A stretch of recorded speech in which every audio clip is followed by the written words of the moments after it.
Hello IELTS test takers, and today I'm going to talk about IELTS agree and disagree essay. And why I'm doing this, because many of these students who are taking IELTS, they find this type of essay very challenging and very difficult to deal with. And what I'm going to do is I'm going to just quick you what exactly this essay is, how to plan it, how to write its body paragraphs, its introductions and conclusions. So before I just go ahead, let me give you a quick rundown of what exactly IELTS essay is, and in case you're not aware or you are new to IELTS. It is common in both academic as well as general module. Secondly, you must write more than 250 words. Minimum requirement is 250 words, and overall for writing task 1 and writing task 2, 1 hour is given, and ideally you should spend about 40 minutes on writing task 2. There are different types of essays: advantages and disadvantages, causes and solutions, causes and effects. I haven't mentioned causes and solution here, but this is one of the essays that's given. Advantages outweigh disadvantages, negative or positive development. Agree or disagree essay: to what extent do you agree or disagree? Discuss both views and give your opinion. I have marked these two essays, agree or disagree, and to what extent do you agree or disagree, in red, because both of these two essays, they are opinion essays, but some students confuse these.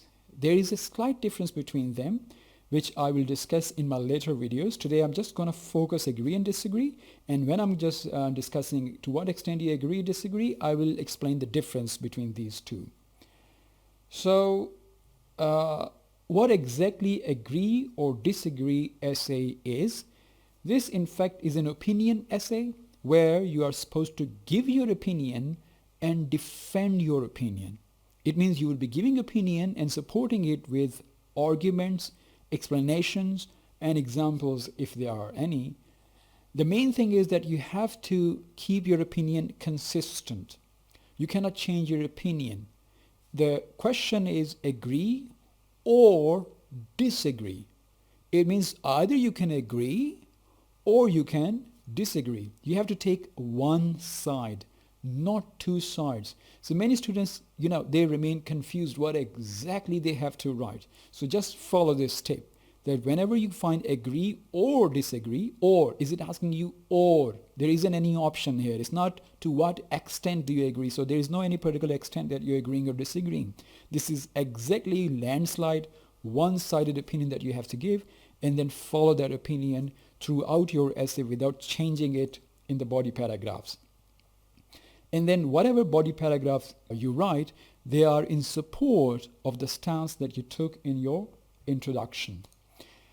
So what is the first thing that you should do when you're writing this essay is plan. Never ever write an essay without planning, because this is the most important thing. Because, excuse me, during planning stage, you will find what exactly your opinion is. Let us say during planning, you take one stance, but during writing paragraphs, you couldn't find sufficient arguments or explanation, so your essay is ruined. So during planning, you need to clearly think what exactly your stance is.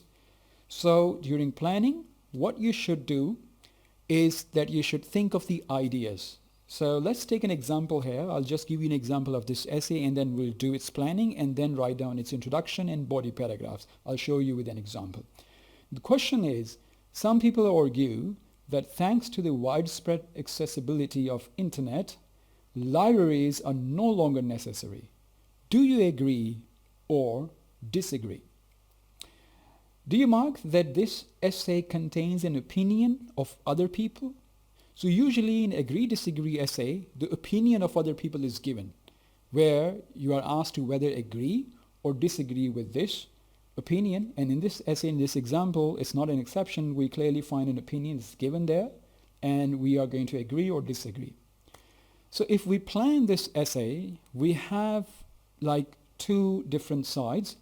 And on one side, we have these points if we agree, and on the other, if we disagree. If we agree, we would say that yes, accessibility of information and convenience, diverse formats, cost effectiveness, interactive learning, And if we disagree, we have these points: credibility and reliability, digital divide, and all the way to expert assistance.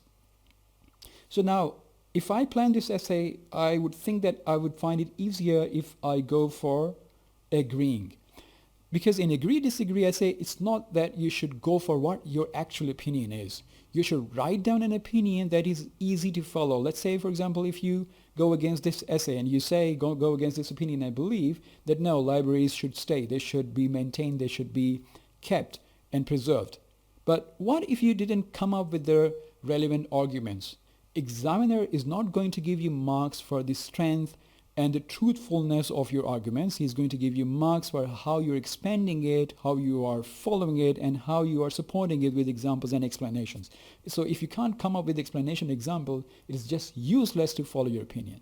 So it's better to choose an opinion which might not be your actual opinion, but something that you can easily and comfortably and conveniently extend it, expand it, and support it with an example and arguments and examples. Got it?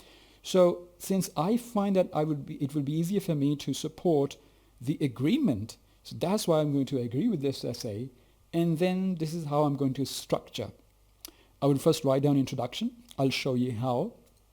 And then I'm going to write 3 body paragraphs supporting my opinion, and then going to write down the conclusion. Now, coming to the introduction.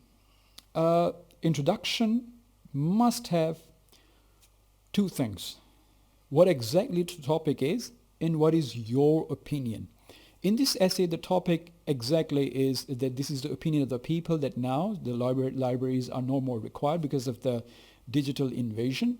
So it's better that we remove the libraries out of the society.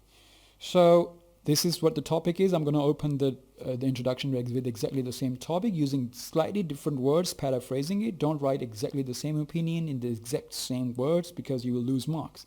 So what I've done is exactly the same. As you can see, the text colored in red is the topic.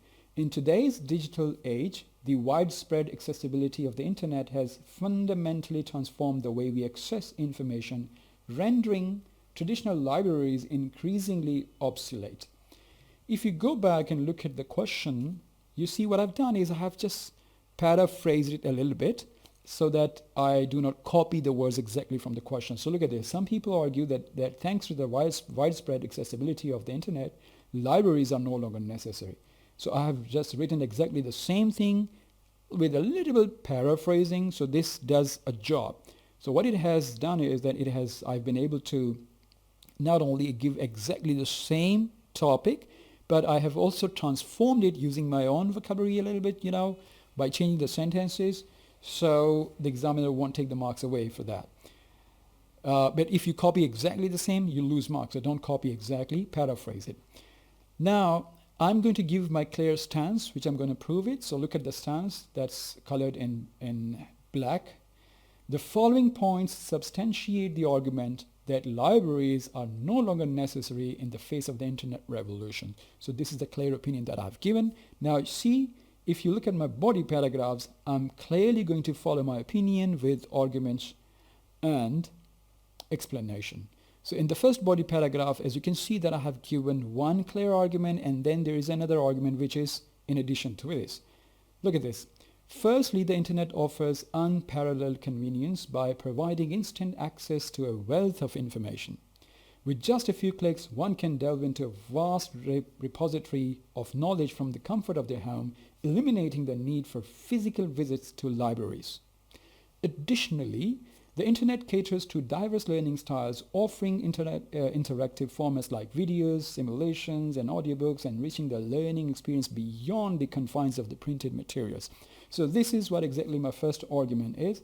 Moving on, writing body paragraph 2, as you can see, the financial considerations also bolster the case against libraries. So online resources are often free or available at a fraction of the cost of traditional printed materials. This is exactly the expansion of same points which I just mentioned in my plan. As you can see, accessibility of information, the convenience, and diverse formats. So I'm exactly expanding the same. I'm just sticking to my plan.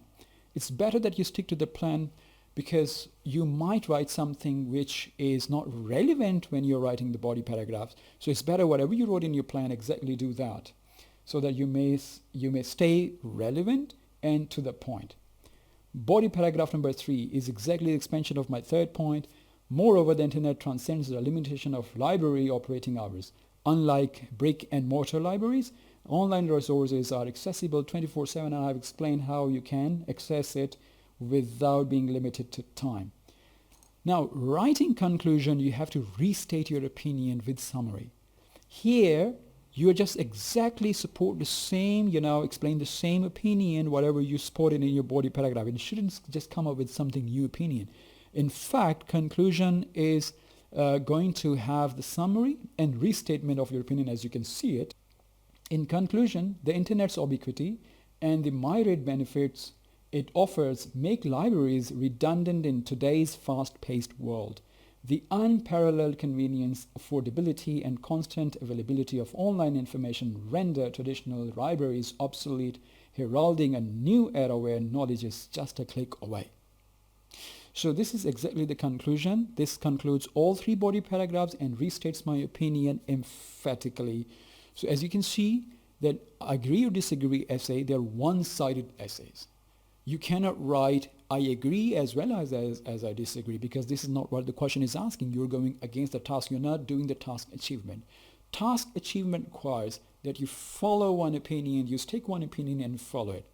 Hopefully this video is really going to help you in improving your agree and disagree essay. And if you wrote any good agree or disagree essays, please write them down in the comment below and let me have a look. Right?